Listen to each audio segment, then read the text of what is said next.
Perfect. And now we will move on to the Q&A session. I see that we already have some questions that have been submitted by viewers. And so just a quick reminder, please use the Q&A tab on the sidebar of your viewing screen to submit any questions to us. So now let's get started with our first question from a viewer. So with the FDA and EMA approving adjuvant osimertinib, adjuvant atezolizumab, adjuvant pembrolizumab, and neoadjuvant nivolumab plus chemotherapy for resectable early-stage non-small cell lung cancer, and the recent approval of alectinib for adjuvant treatment in ALK-positive non-small cell lung cancer, how should clinicians integrate these therapies into the current standard of care for patients with resectable early-stage non-small cell lung cancer? Specifically, what factors should guide the selection of adjuvant versus neoadjuvant treatment strategies in these cases? Wow, truly a fantastic question that really hits at the core of what we've been discussing in today's webinar. And so before I ask my colleagues to comment on this question, I will highlight that as the viewer points out, the FDA and EMA did just approve adjuvant alectinib for resectable ALK-positive non-small cell lung cancer just last month in April 2024, giving us yet another targeted therapy option in the adjuvant space.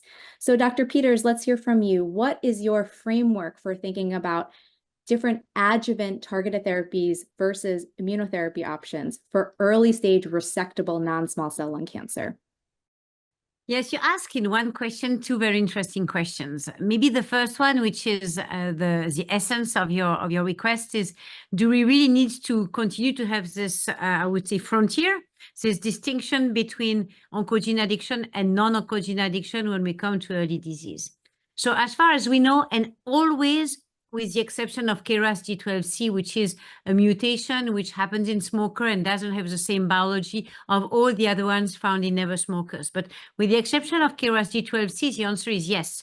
You still have to make a clear barrier, a frontier between these patients who have an oncogene addiction and benefit from a resection as compared to the ones who have not. So all the IO, I would say, components of perioperative or adjuvant trials or even neoadjuvant match, I would say, and fit a landscape, which is logically the landscape of EGFR wild type, ALK not rearranged, but probably also the absence of oncogene addiction. So now we have more and more data that in these patients, what you should give instead of IO is adjuvant TKI, EGFR with osimertinib, ALK with alectinib, and maybe suggesting that some well-tolerated other drugs could be used in the same way of alectinib across other oncogene-addicted non-small cell lung cancer. Some of these trials are ongoing. They are sometimes ongoing in very rare disease entities like Rett. However, it's also possible that these trials will never happen, and we will take the opportunity of using the similarity between the drugs, the targets, and the efficacy in a metastatic disease to extend.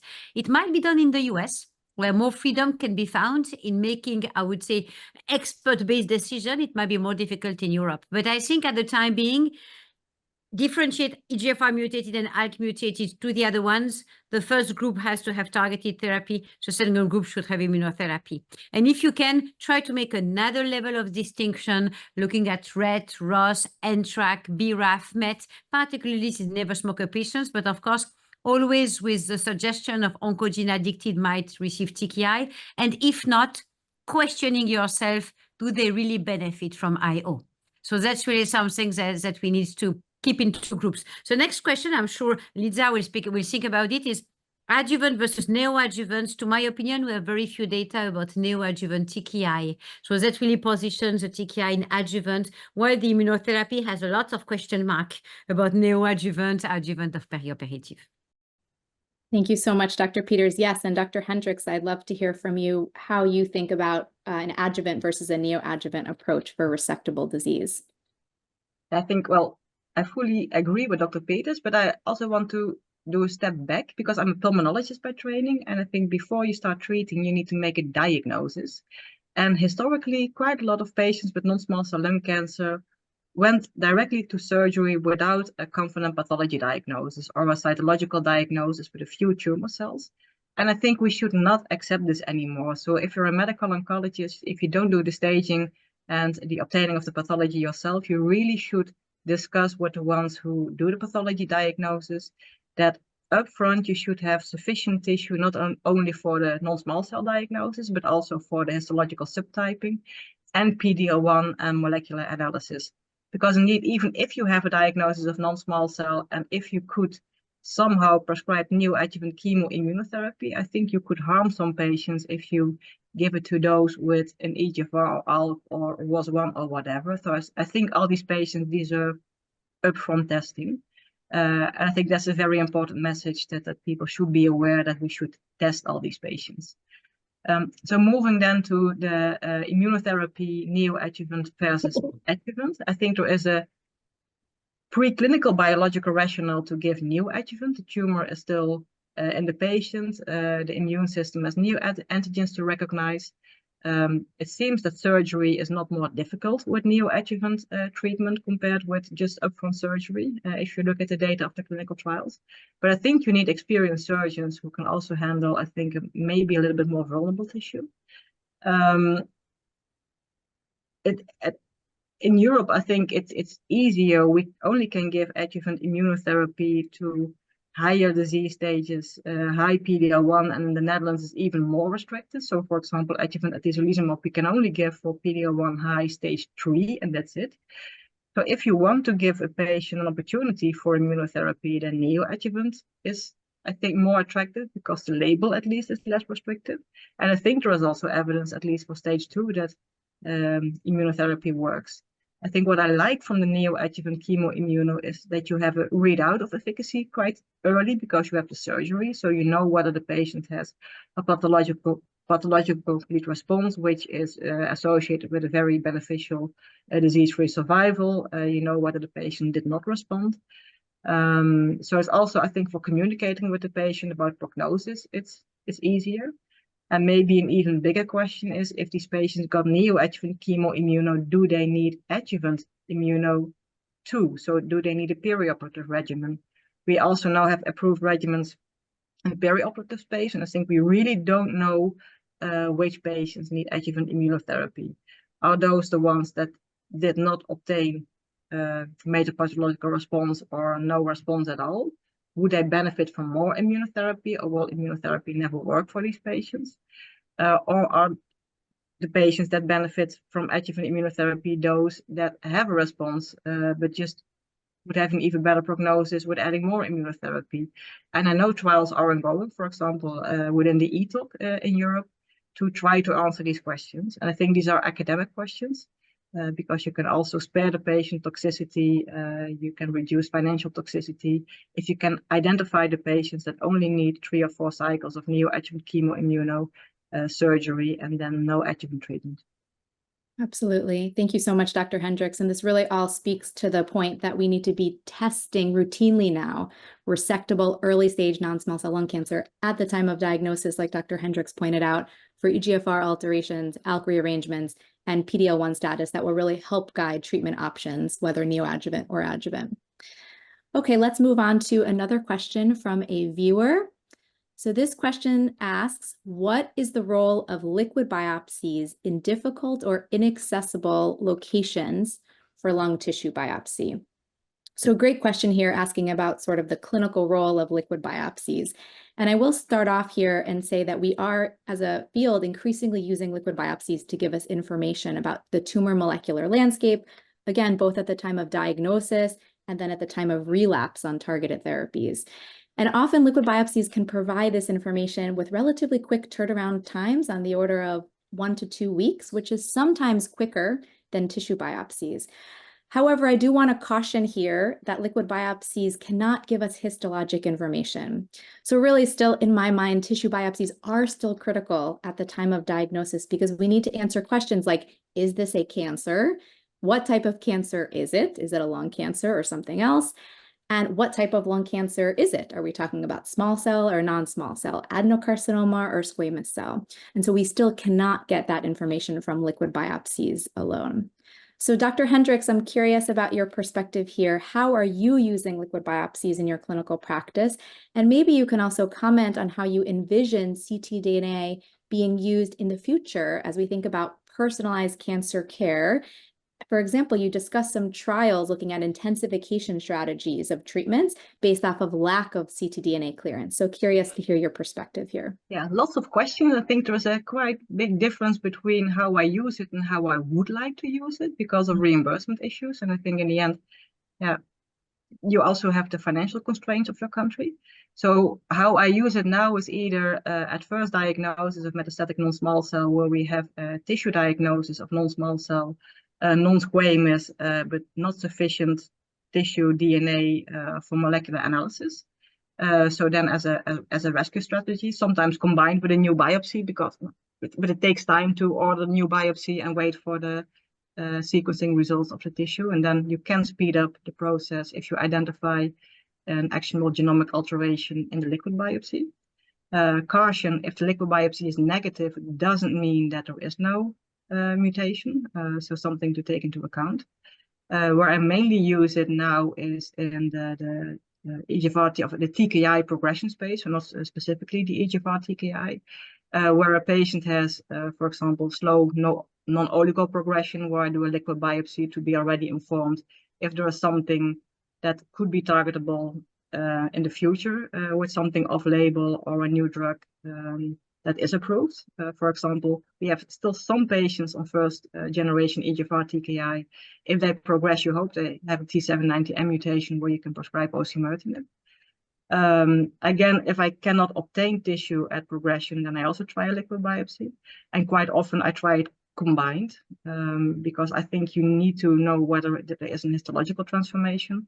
And sometimes it can be additive. So you have some information from the liquid biopsy and some information from the tissue. What I really would like to do, and there are already some trials ongoing and some trials published, if you have a patient with suspicion of metastatic lung cancer, just order everything at once, do a liquid biopsy at first, outpatient clinic visit, order the tissue biopsy, do the staging, and when the patient comes back for at least some results, with a little bit of luck, you have already the molecular results, and you can immediately start treatment. What I also would like to do, but not possible due to financial constraints, is those on TKI have regular liquid biopsies for monitoring, because we know that was the next part of your question. If you don't have a drop in ctDNA, these patients will have a worse outcome than those who do clear ctDNA or who are ctDNA negative in the beginning. You can also use it again to see which resistance mechanisms are emerging. And again, trials are ongoing to see if you have first-line TKI, no ctDNA clearance, then patients are randomized to, for example, adding chemotherapy to the TKI or the TKI alone to see whether it's also predictive for the efficacy of adding chemotherapy. Yeah, perfect. Thank you so much, Dr. Hendricks. And so due to time, I'd like to just move on to our next question here from a viewer. How can organizations like the WHO contribute to creating global guidelines for the implementation of lung cancer treatments, and what policies can be proposed to subsidize treatment options globally, given that lung cancer is the leading cause of cancer-related deaths worldwide? So a very important question here, and we did hear about barriers to biomarker testing from Dr. Peters. So Dr. Peters, I'll put this question to you. How can we make headway as a field to improve access to biomarker testing and targeted therapy treatments? Well, the question is a good one. I mean, I'm not sure it's perfectly addressed the way it should optimally be, because WHO per se is a very big organization looking at health large sense and other dimensions of health, and they are usually running, I would say, advertisement and campaigns which can endorse and encompass the international variability. So what I mean about lung cancer is they are working quite a lot, of course, on all the prevention topic on that, meaning of course, smoking prevention and smoking cessation, and some, of course, capture of data, registry building, supporting also some foundations on the ground. But they are probably not the first, I would say, body to try to look at some continents or some discipline like biomarker testing in lung cancer. They would more campaign about trying to fight against the discrimination against lung cancer research. Remember, the money in lung cancer research is way lower than the one that you can find, for example, in breast cancer, trying to fight against the stigma of lung cancer, which is maybe the reason why there's less money in this field. And of course, also try to campaign in order to make sure that detection is done, screening is done, and declaration is done in order to have a good picture of the country.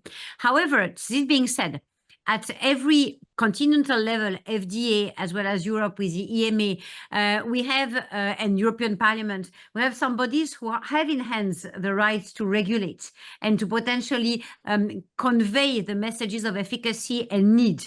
I think in Europe about the Beating Cancer Plan, the BECA, which is based on the European Parliament and led by European Parliament, which is supposed to really drive the innovation throughout the various topics of lung cancer, particularly testing. And thinking even broader, the IARC, the International Agency for Research on Cancer, which is a branch of WHO, is also an organization which will probably grab and try to handle the description of the variability across countries, particularly about incidence, prevalence, but also what we can do in addition more descriptively. So I think to answer your question, I guess these big bodies, these big organizations help us making sure that we address the right question and that we move the right topic. Then, unfortunately, I think it's still in our bag to make these initiatives brought to the patient at a national level, maybe at an international level in Europe, of course, or regional level, through ESMO, through ASCO, through ACR, through EMA, through FDA, through the European Parliament, to make sure that based on the data this wonderful organization produce, we can really act. And this acting is something which is still missing in many regions of the world. Great answer, Dr. Peters. Thank you. So with that, we are at time, so we will conclude our Q&A. We have received so many thoughtful questions today, and this has really been a great discussion. I'd like to thank my wonderful colleagues, Dr. Peters and Dr. Hendricks, for joining me today. And I'd like to thank you, all of our viewers, for taking part in this activity. We kindly do ask that you complete the post-activity questions for a short evaluation form today. And your feedback really is critical to help shape future medical education programs. So you can access the link in the Evaluations tab on the sidebar of your viewing screen. Thank you all so much for your attention.